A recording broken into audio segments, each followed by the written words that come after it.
Hello everyone and welcome back to another Wizard101 video. God, my microphone's a little bit close to my face. Let me move that away. Hello, welcome. Today, we're going to be talking about something that I was brought up in my comments like a day ago, and I really just wanted to talk about because I feel like it's important. So, I'm not going to go super in depth with the comment thread that I was, commenting on. But basically, the gist of it was that he was saying that the game was pay to win. I was saying that the game is not pay to win, it's pay to play. But that's not what this video is on.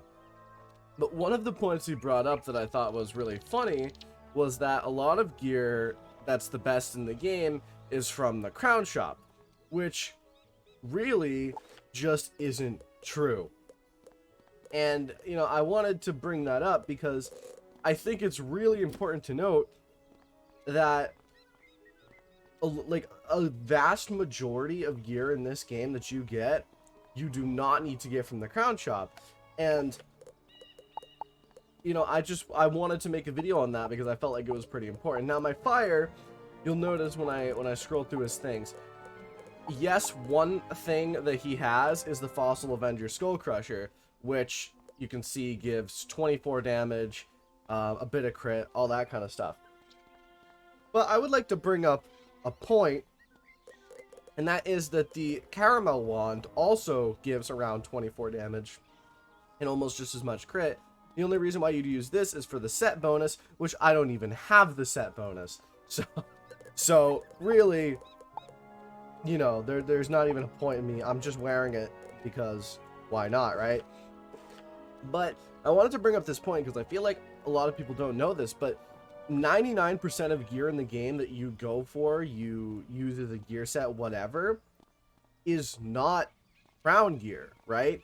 So if you think about it, right, level 30, you get Zeus gear, you get all that kind of stuff, right?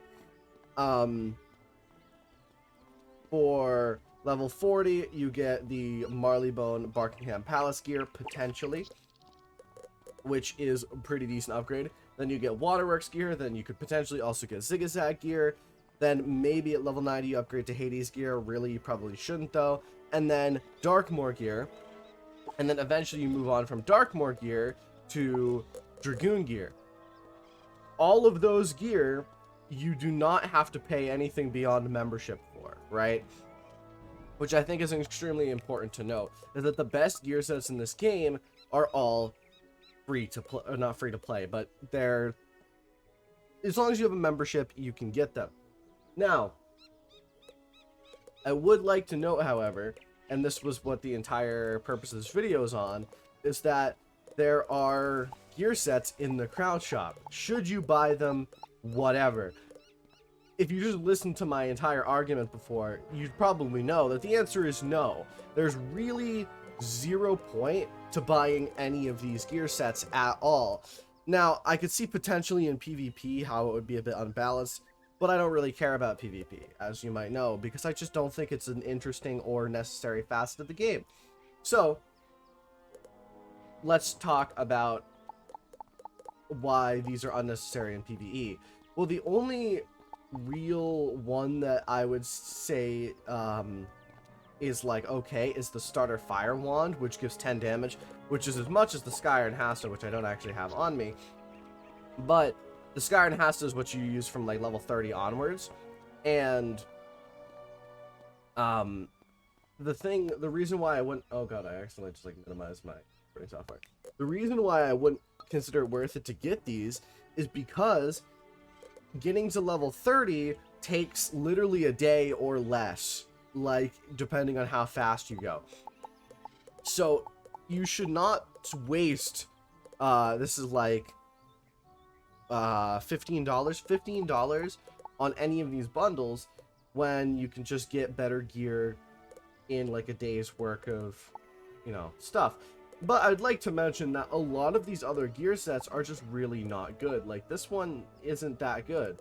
A Dwarven attire, like really the only thing that it's good for is like say the boots with the damage and the resist, but you're gonna get Dragoon stuff in like 5 levels anyway.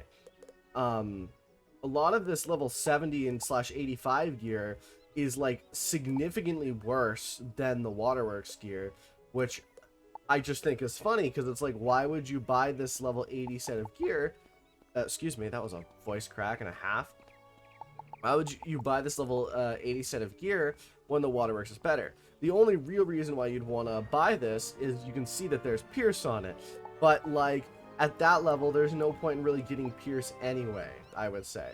These level 70 gear sets are actually really bad. They're even worse than Poseidon, and I consider Poseidon to be one of the most useless gear sets in the game because it's just a downgrade from Waterworks. So these aren't worth it. The level 65 ones, they give energy, so if you want energy, I guess, but it's only 15. There's not even a point at that point in getting the set. This stuff, like the level 45 gear, this one's interesting, but I wouldn't say it's worth it. I would say that Zeus gear is definitely better in a lot of cases. I mean, look at the robe, right? The storm robe gives 15 damage, which is just significantly more than that. Similar to the Buckingham Palace gear, which gives like 20 damage, I believe, for storm. Even like ices and lifes give significantly more damage than this stuff, right? It's just not worth it. A lot of these gear sets are outdated and just not worth getting. Now, for weapons, there is actually an argument that you'd want like one specifically, and that's the she-staff, which you can see here. Gives you 20% power pip and 13% accuracy, but really the only reason the only one you'd want that on is maybe a more defensive school, or a school that you think needs accuracy and power pip, right? But overall, none of these are really worth it at all. Like, I've seen people argue that the Ascendant staff is good because it gives you that extra pip. Well, you don't need that extra pip at all, as long as you have enchants, whatever. But I really just wanted to argue this video, and I think I've done a decent job of that. None of the Crownshop gear is worth it, and you shouldn't get it, right? Now, it's also worth noting packs. Packs exist, but I would argue that a lot of this gear isn't even necessary or even really that worth it. Sure, for like, if you want to absolutely max out your damage, you can get the Primeval Horde pack on specifically Fire and Storm, or another school if you want damage. But, and I can't stress this enough, you don't need it.